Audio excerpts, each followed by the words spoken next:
Welcome to this explainer. We're diving straight into the newly released financial data behind the highly anticipated and easily the largest IPO in stock market history, SpaceX. For years, the inner financial workings of Elon Musk's aerospace behemoth have been incredibly closely guarded.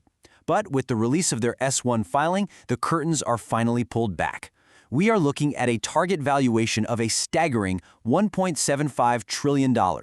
To put that into perspective, that is literally larger than the GDP of most nations on Earth. So, what exactly is the market buying into? Let's find out. Here is our roadmap for today. We'll be looking at 1. The record-breaking IPO. 2. The top-line financials. 3. Starlink, the profit engine.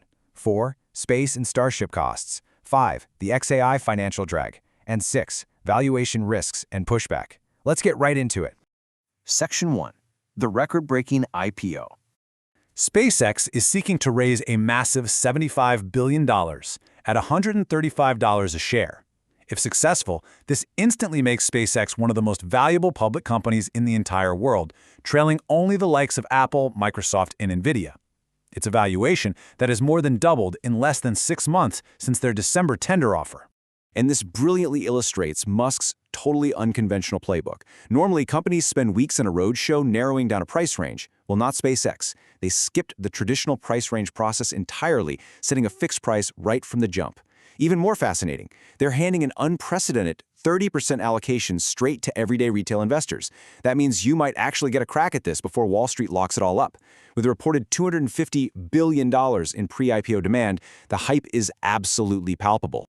Section 2. The top-line financials. The S-1 filing reveals an incredibly robust top line. For the 2025 fiscal year, SpaceX generated $18.67 billion in revenue. That equates to a highly impressive 33% year-over-year revenue jump compared to 2024. From a pure revenue growth perspective, the engine is absolutely roaring. But immediately following that massive revenue, we see a shocking $2.59 billion operating loss. When you factor in all costs to get the GAAP net loss, the company actually bled $4.93 billion for the year. This highlights an incredibly intense cash burn right across the organization. Now, you might be wondering, how does a company lose billions but still demand a $1.75 trillion valuation? To understand why SpaceX claims underlying health despite bleeding cash, we've got to look past their adjusted EBITDA.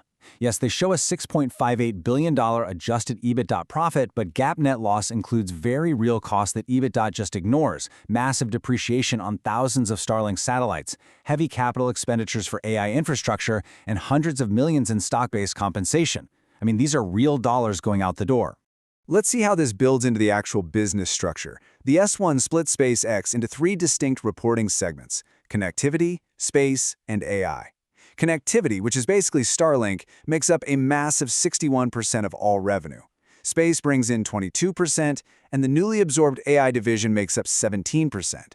It becomes super clear that a single division is doing the heavy lifting for the entire conglomerate. Section 3. Starlink, the profit engine. So analyzing the financial performance data, the crucial point is revealed when we isolate operational losses and revenue growth per segment. The picture here is incredibly stark. Starlink is the sole massive profit engine. It generated $4.42 billion in operating profit in 2025. Meanwhile, the space segment lost $660 million, and the AI segment posted a staggering $6.35 billion loss. Starlink is practically keeping the money-losing segments afloat all by itself.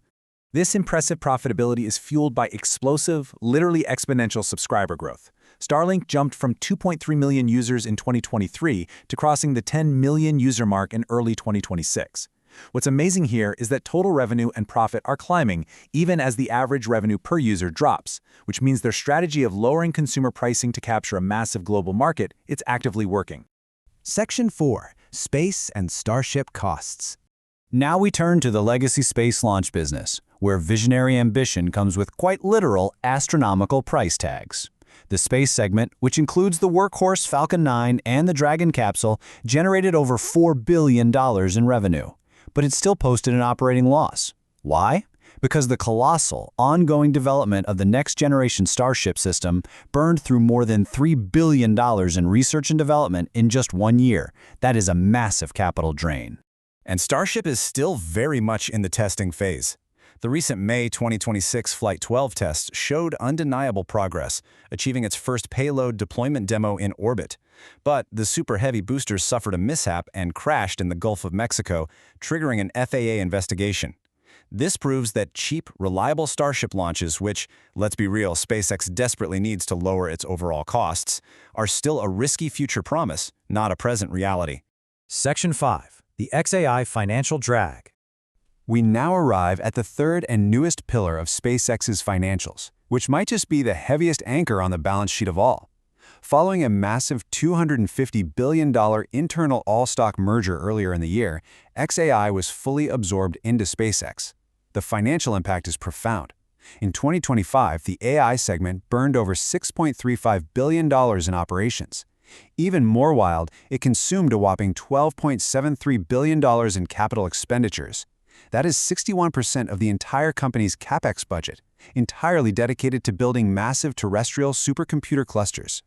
And this brings us to a fascinating divergence between the AI vision and the AI reality. SpaceX's long-term vision is to launch AI data centers into orbit, utilizing the sun's uninterrupted energy to completely bypass power grid limits down here on Earth. But right now, the reality is a multi-billion-dollar terrestrial infrastructure sprint. They're burning cash to build physical data centers on the ground, heavily reliant on third-party AI chips to train their models. Section 6. Valuation Risks and Pushback. As we zoom back out, we must look impartially at how institutional gatekeepers and lawmakers are reacting to this unprecedented financial profile. Not everyone in the financial world is cheering.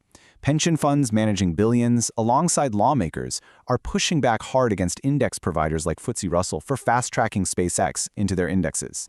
In a formal letter, they warned that relaxing entry rules for massive IPOs forces passive index funds to buy shares blindly, creating severe volatility threats and acting as a, quote, race to the bottom for investor protections. These institutions impartially cite several core concerns. First, the valuation disconnect. They're pricing at 94 times trailing revenue. That means investors are paying $94 for every single dollar the company currently brings in, all while posting deep net losses. Second, severe governance deficiencies, specifically a dual-class share structure granting Elon Musk roughly 85% voting control. Third, a highly constrained public float, with only about 4% of shares available. And finally, major conflicts of interest, since the underwriting banks stabilizing the IPO are the exact same ones managing a $20 billion bridge loan for the company. Which leaves us with the ultimate question as this historic, record-breaking IPO approaches. We've seen that Starlink is a phenomenal, cash-generating engine, but we've also seen the billions upon billions being burned to build Starship and try to dominate artificial intelligence. So, ask yourself, at $135 a share, are public investors buying into a $1.75 trillion multiplanetary future, or are they underwriting the world's most expensive research project?